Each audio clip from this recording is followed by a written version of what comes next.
Welcome to Your Infinite Health. Are you getting older? Are you feeling it? How would you like to do that in reverse?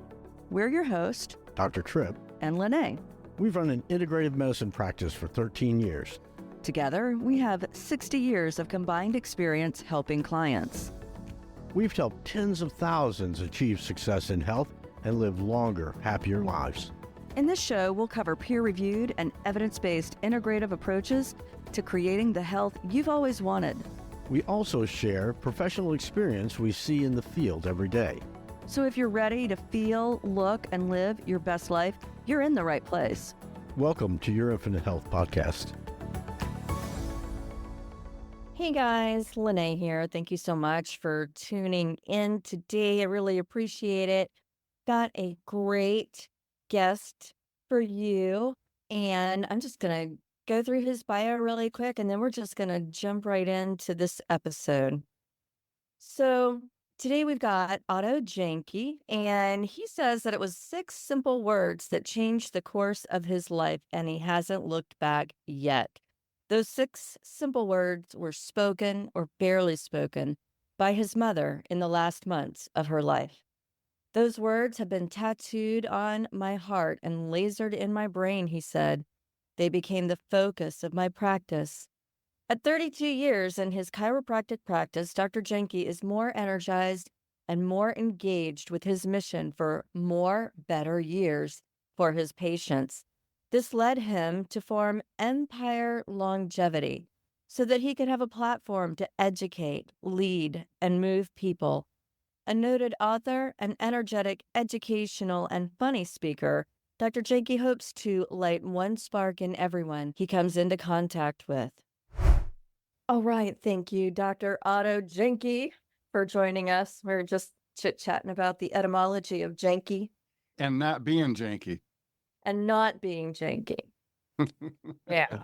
So, okay, well, I want to really appreciate you coming on because you caught my eye, and I want you to tell everybody a little, your little origin story and how you got to be the man you are today. So I'm 32 years in practice as a chiropractor. Ups and downs, of course, along the way. In 2005, my mother gets up from her chair, and there'd been an informal meeting of people at their house on Saturday mornings. And the honest truth is that more people were coming to say goodbye to her.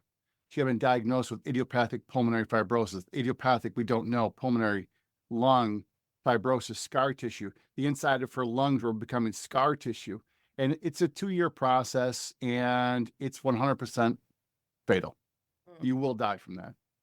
And so we were coming up on 2 years, but she was getting up from her chair in the kitchen to move to her glider chair in the living room. It's about 15 steps, but she had to stop 3 times along the way because she had to catch her breath. Wow.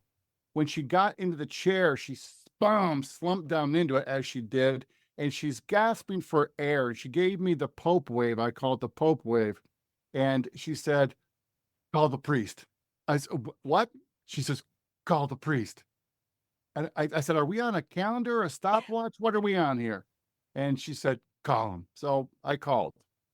I sat down on the little stool right there, her footstool, and she's still gasping for breath, although this is minutes later. And she says to me 6 words which have been etched in my heart and tattooed in my brain. And the 6 words are, "Without your health, you have nothing." And I wasn't able at that time to fully comprehend those words because I'm having my mother not being able to breathe. And we find out that this, later on, she was in the last 2 months of her life. My dad died 5 months later. Oh my goodness. After that, I go through depression. By the way, depression's a normal part of life. It took me a while to take those words and then expand them upon my practice, and then expand them upon building a longevity-based program for people. And it has just been a fundamental thing. It makes me wake up early, makes me go to bed late, and it consumes me, to say the least.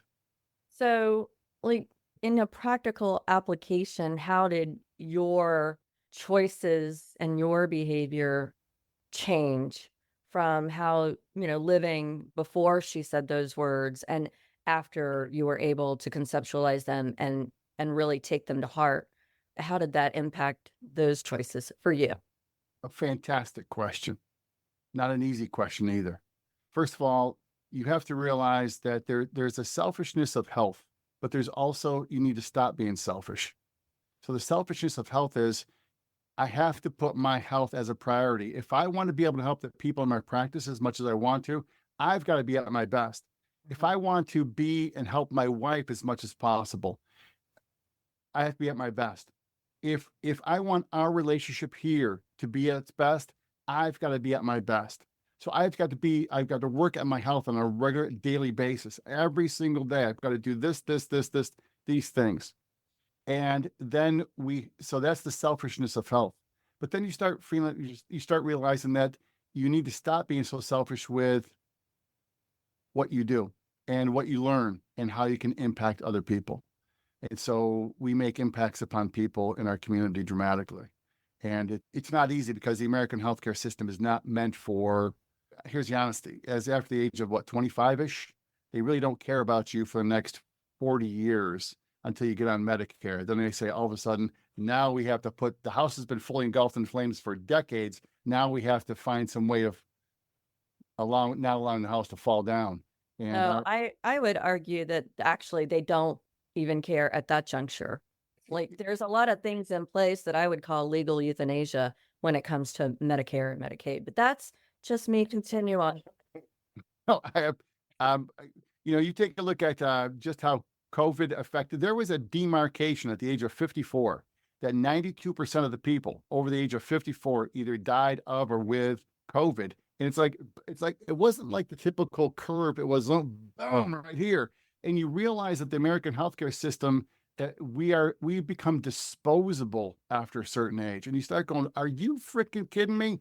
And it's not even my opinion. Look at the statistics. We don't know what to do with people over the age over something. The rest of the world does. Many other countries do. And we, as the most technologically advanced healthcare system in the world, don't have a clue. Sad but true. But true. And the most sad part about it is it's not that hard. This ain't rocket surgery. It's not hard to do. We need to start way generations before, years, decades before, and we follow through the process. It's not hard. Countries do, there's countries that do it around the world simply. It's part of their life. Yeah. And this is why we're not rated higher up on the overall health outcomes rating worldwide. I mean, we're in the top 30, I think, but we're nowhere near the top. So I think we're screeching towards 40 now as the top healthiest countries in the world. Here's the sad thing. I don't know if between the three of us if we can come up with 39 other countries. Right. Not off the top of my head, but that's what ChatGPT is for. And as we all know, as our country, we spend Mercedes money for, some crappy car. That's what we get. We end up being the car on the side of the road that's broken down with a t-shirt out the window. We're going like, man, that guy's had a bad luck, hasn't he? Well, that's our healthcare system. We're paying triple what everybody else is. We're getting dramatically less. Yeah, dramatically. Well, but the good news is that an individual at any moment can start making choices to turn that around, and not be dependent upon insurance or the government to care about your health. I mean, it's really an individual's responsibility to be proactive in their health. So out of curiosity, what does your longevity program look like at your clinic? So at our office, we start off with what we call the pyramid of health. So you have to get into a state where you have better mental and emotional focus. So better mental rest and focus. We highly recommend you meditate, you pray, you go for walks in nature, you listen to instrumental music.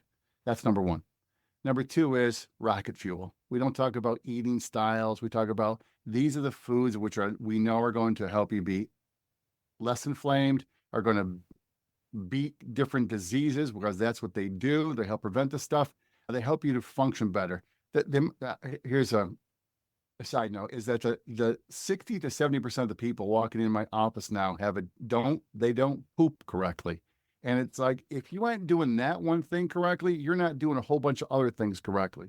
So we have to get them eating better. That's not hard to do. You're already going to the grocery store. You're already going to spend money, buy this stuff. 3 is we have to get you moving. 25% of adults don't move at all. 75% of children, school-age children, do not meet the recommended requirements in PE. We are teaching a generation not to move.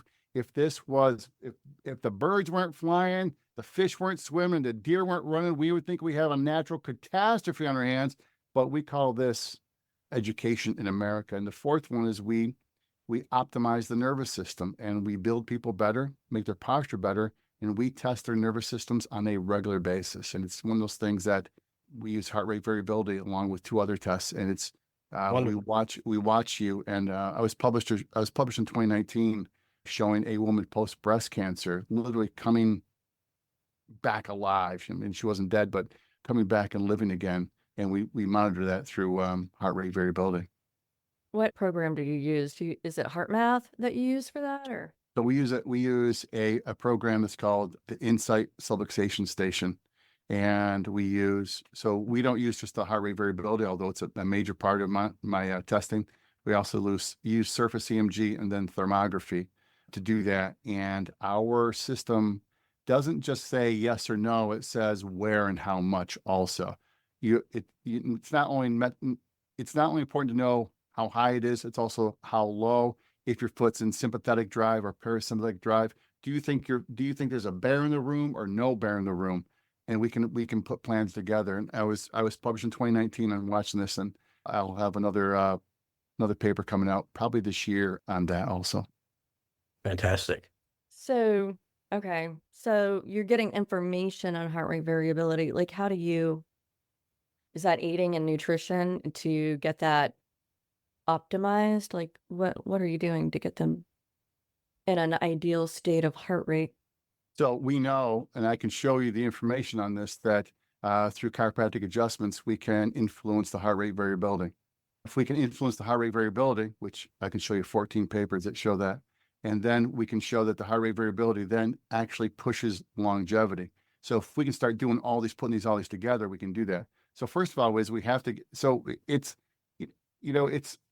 amazing to me in healthcare also that many people want to use a very allopathic viewpoint or a very single bullet theory way of thinking, in that I'm going to do this one thing and people are going to get better. I'm going to eat just this one way. I'm going to do, I'm going to work on my core, and that's what I'm going to do. I take an Ozempic. or that. Yeah. But we have to take all these different dots, and we have to do these things because that's what the people who live the longest and best on earth do. So we have to do all these steps. So we will engage you into moving better, or even starting to move. We will engage you into eating better. I'll sit down and have a consult with you. We'll sit down and ask you, how can we get you to decompress up top here? How can we get you to do breathing? How can we get you to do this? How can we get you to set up a regular sleep pattern for yourself? Number of people who don't sleep well, don't get quality or quantity, is astounding when it's just the most basic thing for us. So we'd go through all these processes. We have to hit all these. It's not a single bullet theory. It's not an allopathic viewpoint of we're going to do this one thing. We have to do all these things because they're all intertwined. Right. Integrative. Yeah, and the allopathic, and I'm an allopath, so Yep. So as an allopath being classically trained, it was all the basic mindset is to respond to the health tragedy or the thing that we have to react to in the moment. It's not thinking ahead to say, okay, well, this is what I desire to create for my health over the long term. So I'm going to take these actions and I'm going to see how they work to get me to that endpoint, especially if you've already developed a medical problem that is compromising your well-being and your activity levels. If you establish that goal, that target, that metric that you want to use on a daily basis to say, okay, this is where I'm going. Are these things that I'm doing right now in this moment helping me get to that point, or are they compromising my ability to get to that point? And once you have that outcome, That, and people, if they can grasp that and say, yeah, I can work and I am determined to have this outcome that I desire, then that makes all the difference. And I've seen that, and I'm sure you have too, hundreds of times at this point. I mean, if not thousands. I mean, it's Yes. getting It's astounding. Most people don't have a goal for their health. They definitely don't have a goal in retirement for their health. I do more and more of my talks now on preparing people for retirement, being 61 myself, helping people be ready for retirement. But we can't start at 60 or 62. We have to start at 25 and 30. And as being a 25-year-old, 30-year-old, the last thing you wanted to talk to me about was retirement. I was like, are you kidding me? I am 17 lifetimes away from that. I'm not even, who cares about that? I'll worry about that. And all of a sudden you wake up one day and you go like, holy crap, where'd the, back hurt.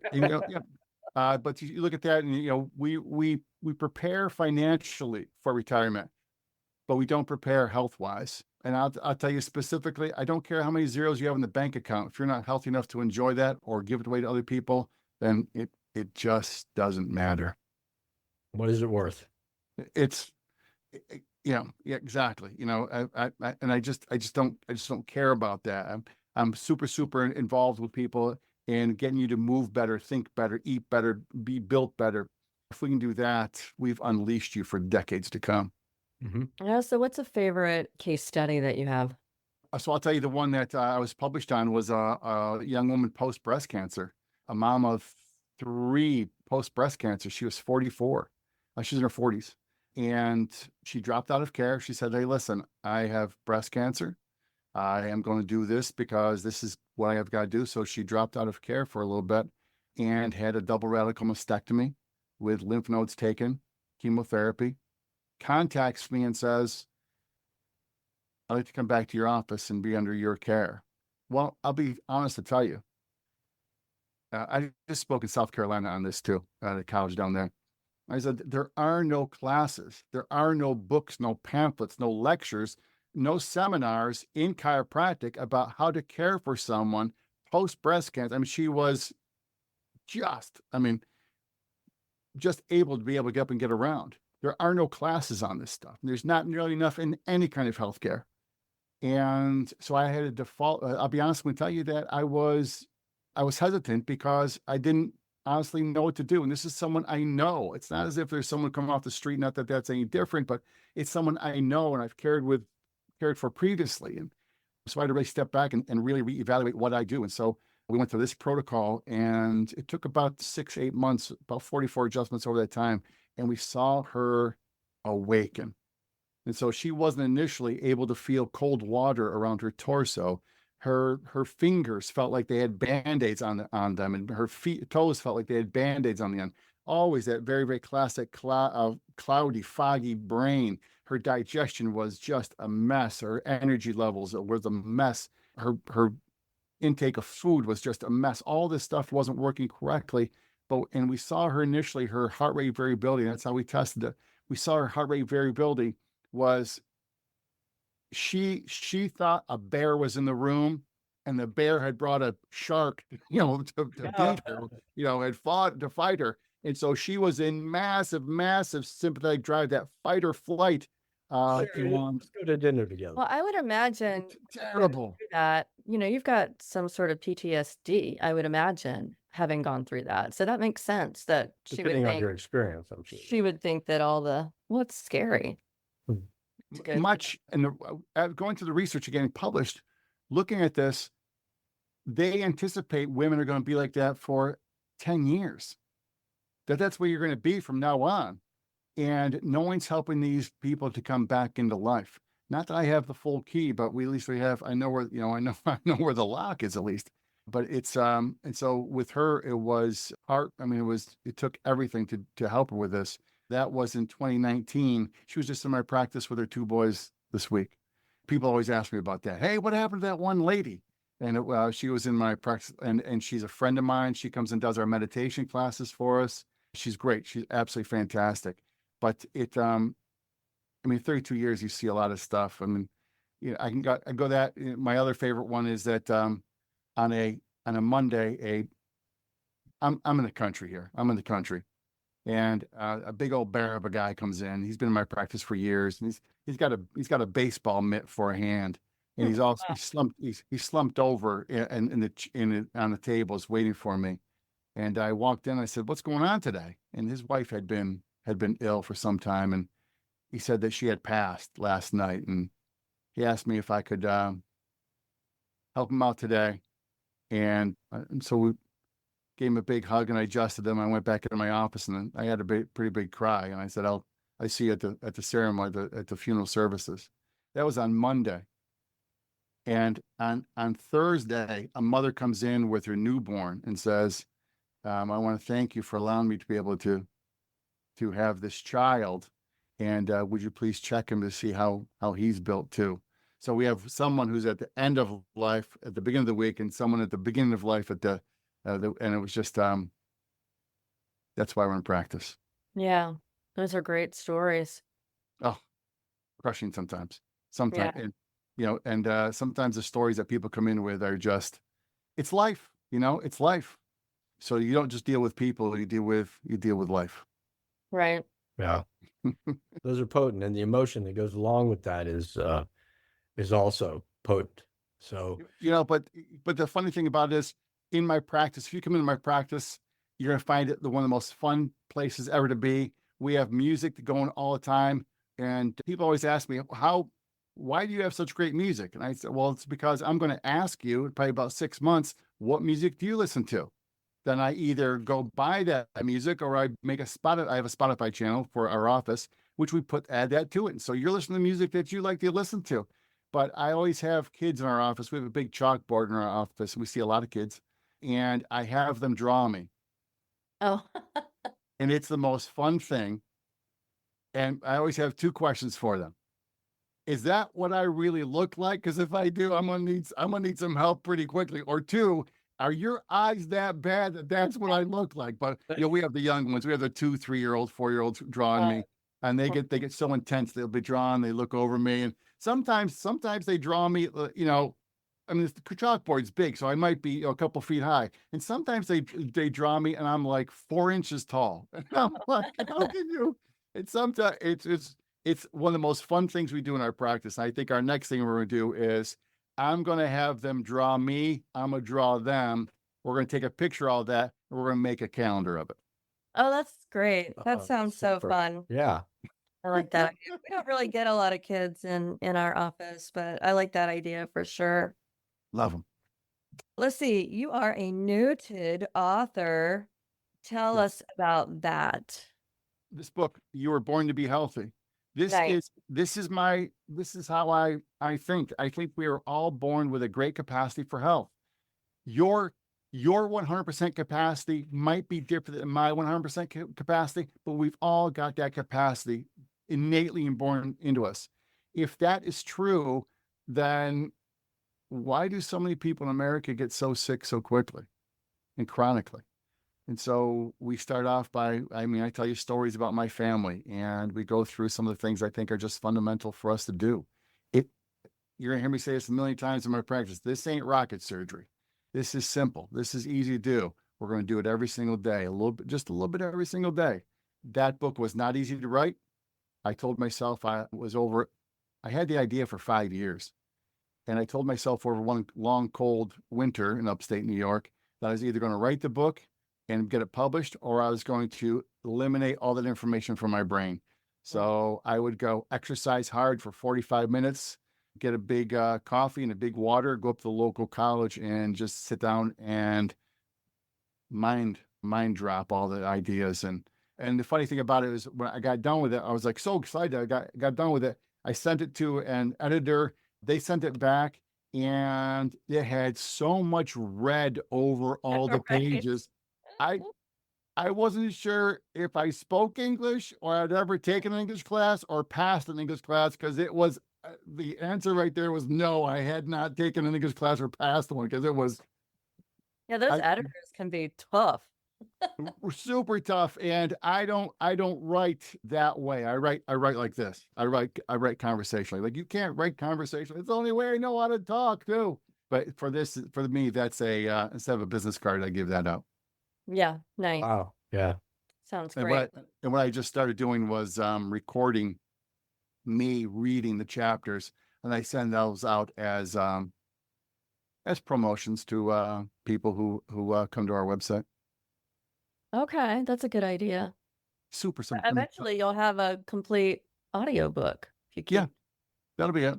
And so, I mean, I record it. I'll come here like on a Saturday morning, or I'll record a couple of chapters on on Zoom and take it, download it. It's easy to handle. Cool. Yeah, And fun. then you speak at colleges too. So like what does that look like for you? Like what are you doing at a college talking? What are you talking about? The last one I spoke on was the steps from the chiropractic adjustment to heart rate variability to longevity. I'm a different bird in our profession in that I push for us to be able to talk to people about your next best decades. How can I help you be as healthy as possible? I, of course, see a lot of people in my practice who have aches and pains. I'll be honest with you, that's the easy stuff. Helping you to not have it again, that's the tough stuff. Because what I'm going to do for you in my practice is not going to necessarily alleviate what caused the problem. And you may have had the problem for 20 years. And it's like, if you hadn't brushed your teeth in 20 years, expecting you're going to go into the dentist and say you have a photo shoot coming up on Saturday. Well, they just don't always work that way. I mean, that's the American way. It is the American way, but it's not logical, to tell you the truth. Right. But on campuses, I push the idea of how great the human body is. The human body is just, it's nuts. I mean, it's so incredible. And we take students and start looking at people as not an ache or pain, but as someone who's asked to come into your practice so you can help their life. And we start opening it and start looking at it that way instead of an ache or pain, or how can I alleviate this. We start opening up the door for patients for those docs to start looking at people that way. Once you start looking at that way, you care for them differently. Cool. Very cool stuff. What is one thing that you would like the listener to know? That although you've been told many times that aging is a problem, it's a normal part of life. It's an expected part of life. And you have an opportunity to make your decades even better, much better than the average American does. The average American waits around, slowly decaying, honestly. And many other countries around the world don't do that.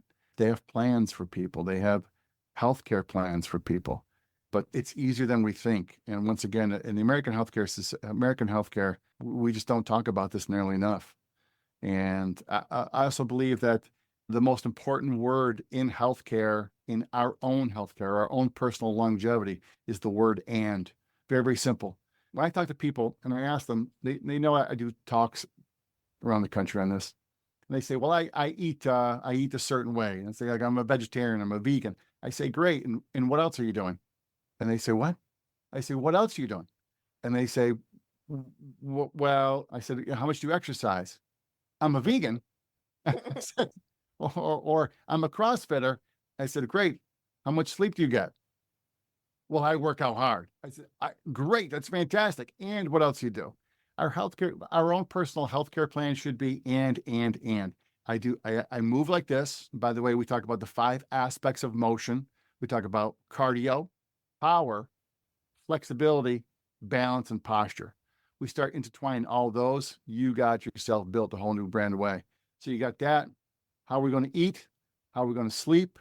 How are we going to rest? How are we going to play?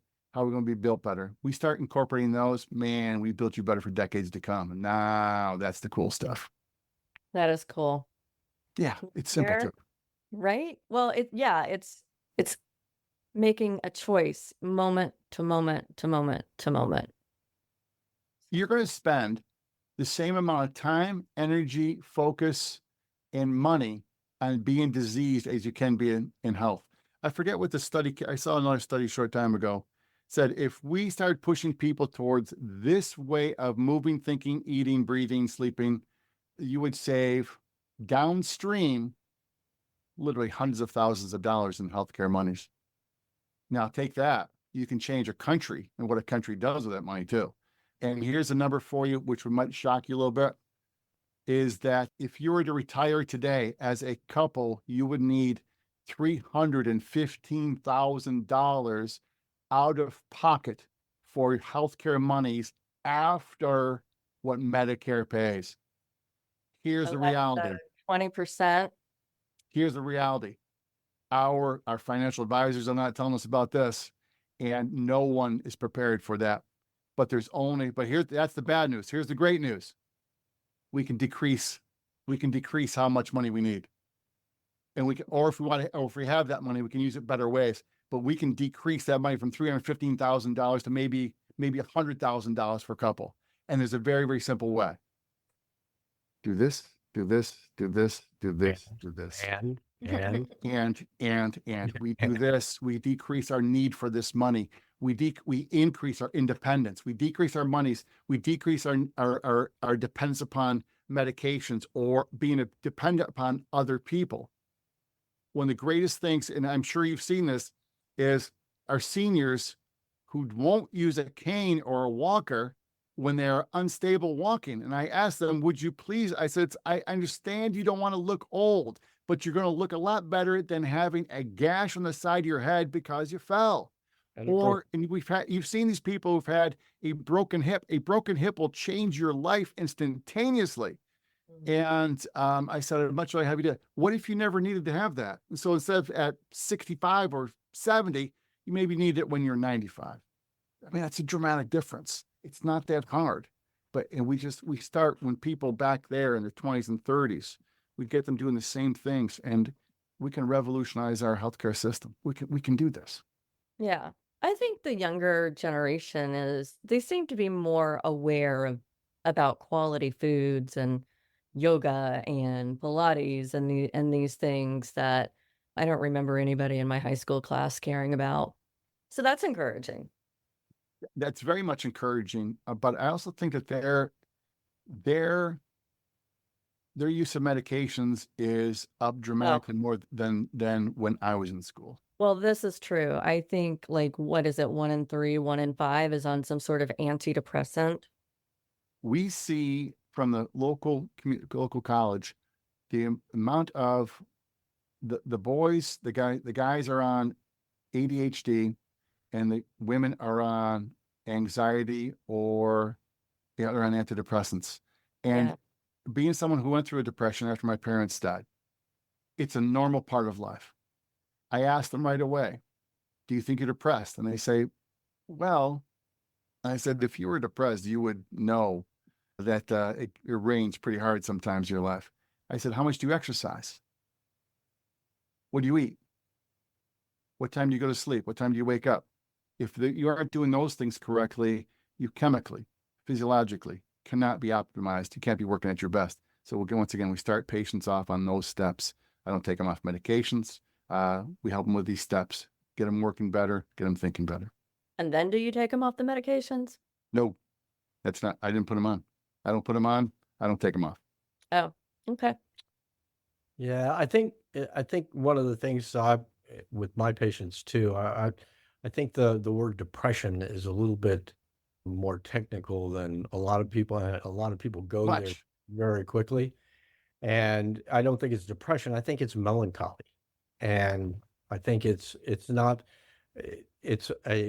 terminology has become utilized much too readily.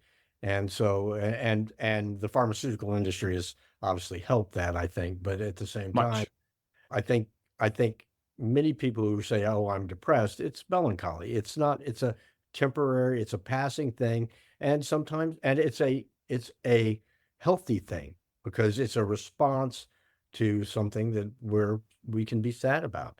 So it's melancholy. It's not depression. Depression is there and it doesn't go away and it stays and stays and stays.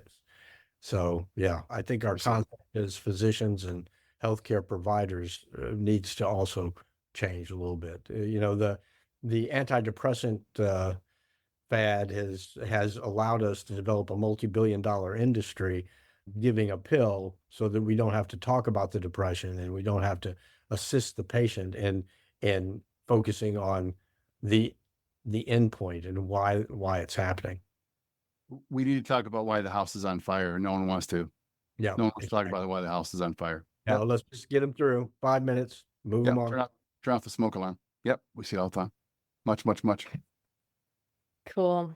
Well, that's exciting to hear what you're doing up there in upstate New York. In cow country, we is it. That's God's country, man. It's beautiful up there. Absolutely beautiful. Oh, it is. We're on the doorstep of the Finger Lakes too, and we have the rolling hills. We got and right now it's just super green, and it's beautiful, just beautiful. Okay. Cool. Well, where can the listeners learn more about you? The simplest things to do, you can contact me directly. It's Otto, OTTO, at Empire Longevity. Very simple. I message with people on a daily basis. Number 2 is find us on our Facebook, which is Empire Longevity Insiders. It's a private group. Come and join us. It costs nothing to do. You'll get this information on a daily basis, a couple times a day. Or go to our website, empirelongevity.com. There's a free side to it. There's a membership side. Cruise around it. If you find an attraction to us and find out, man, this is a cool place to be, come on board.